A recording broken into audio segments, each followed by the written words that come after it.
Hi everyone, welcome back to my channel. Today we're going to unbox the Hot Toys Thanos, the Endgame version. This one's the MMS 529. Now this Endgame version of Thanos has two variants, the clean version and the battle damaged version. This one is the clean version. And before we start the unboxing, let's review the box first. On front of the box, you will see an image of Thanos, and it says Marvel Avengers Endgame 1/6 scale figure, and it also says MMS 529. MMS meaning this one's based on the movie Endgame. And on the left side of the box, it says Thanos. Both sides are identical, and on top of the box there is an Avengers logo, and again the name of Thanos, and it says MMS 529. Now if you're collecting the Hot Toys Avengers line or the Endgame line, your collection wouldn't be complete without this collectible, because Thanos is the main antagonist or main villain in the movie, and in the Avengers universe it took 2 movies to defeat Thanos. So this is a must-have for all Marvel Avengers collectors.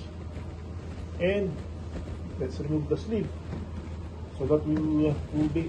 Before that, of course, on the box are the details on who manufactured the figure and the people responsible in making this one.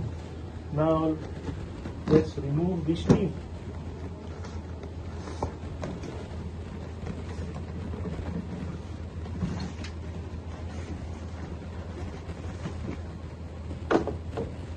Upon removing the sleeve, you will see the Infinity Gauntlet, and of course the figure itself. There's a clear view of Thanos and the accessories that comes with this figure. There's also a small symbol of the Infinity Gauntlet on the left side, as well as on the right side of the box. And below it says Marvel Avengers Endgame. Now let's start the unboxing.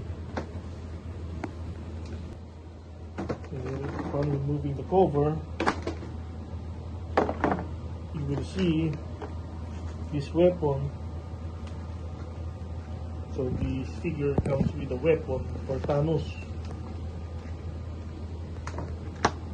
And of course, in every Hot Toys figure is the manual on how to assemble the accessories, the Infinity Gauntlet, and of course the display stand for the other weapons. And of course, the figure also has extra hands. How many extra hands do we have for Thanos?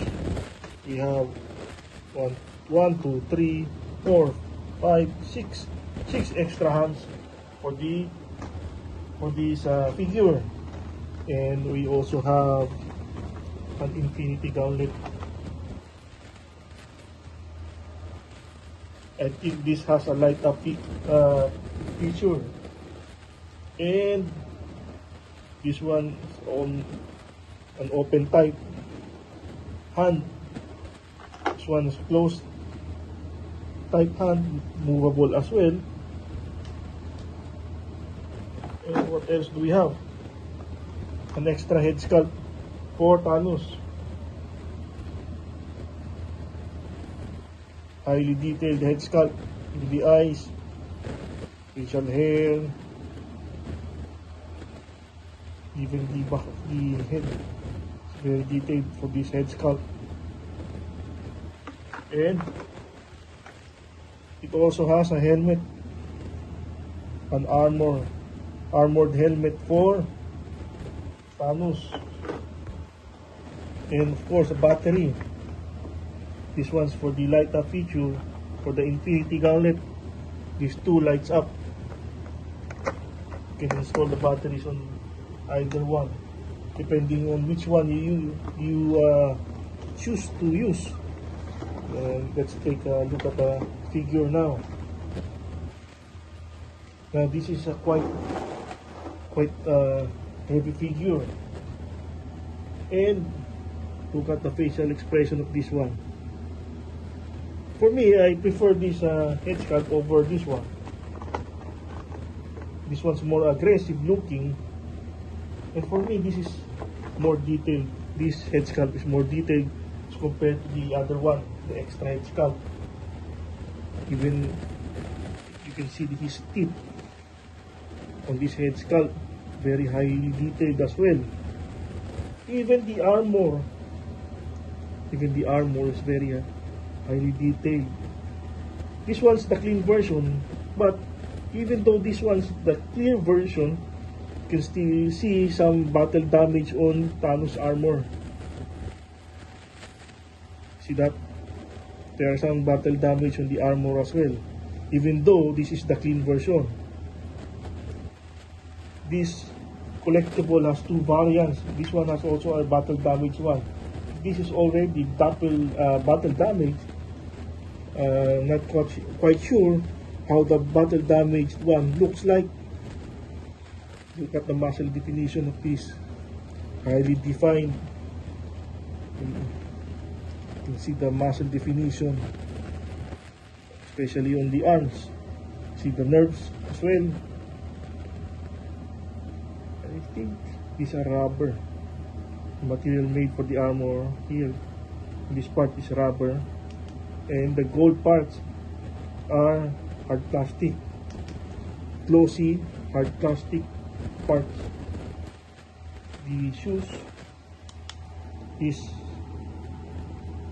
I think, hard plastic, and the sole of the shoes is highly defined as well. Even the armor on the legs shows some battle damage, even though this is a clean version. And this is quite tall for a 1/6 scale figure. And let's check the posability of this figure. As for the articulation, this one's not that movable. You can remove the arms, but there is a degree of difficulty in removing the parts because of this armor. You can remove this one. There are pegs, extra pegs as well, to reattach it. And as for the legs, this one's not very movable because of the armor. Even the back, when you look at the back, there are also signs of battle damage, and as well as the back part of the armor, especially the gold part.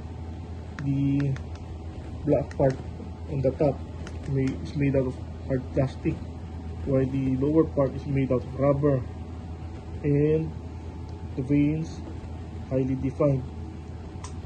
Don't worry if this gets detached, it is easily attached.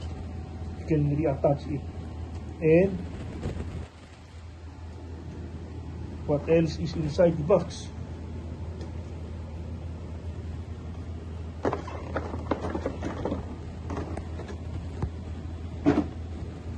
Inside the box,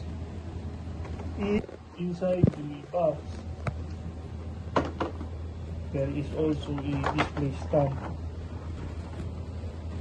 that says Thanos. Then there's the Avengers logo front the display stand, as well as on top the base.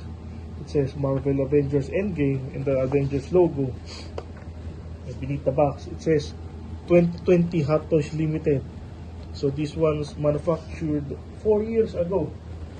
And if you're collecting the Endgame line, your collection wouldn't be complete without this 1/6 scale figure. Because Thanos is the main villain in this franchise, or in this movie. Now, if you've been watching my videos, you know what's coming up next. Let's come up with a display pose for the figure. Now this is the display pose that we've come up with. We've decided to put the weapon in the right hand of Thanos, when we also place the armored helmet on the head sculpt, and we made use of the base head sculpt, which is the one with the angry expression. And my only what can I say about this figure?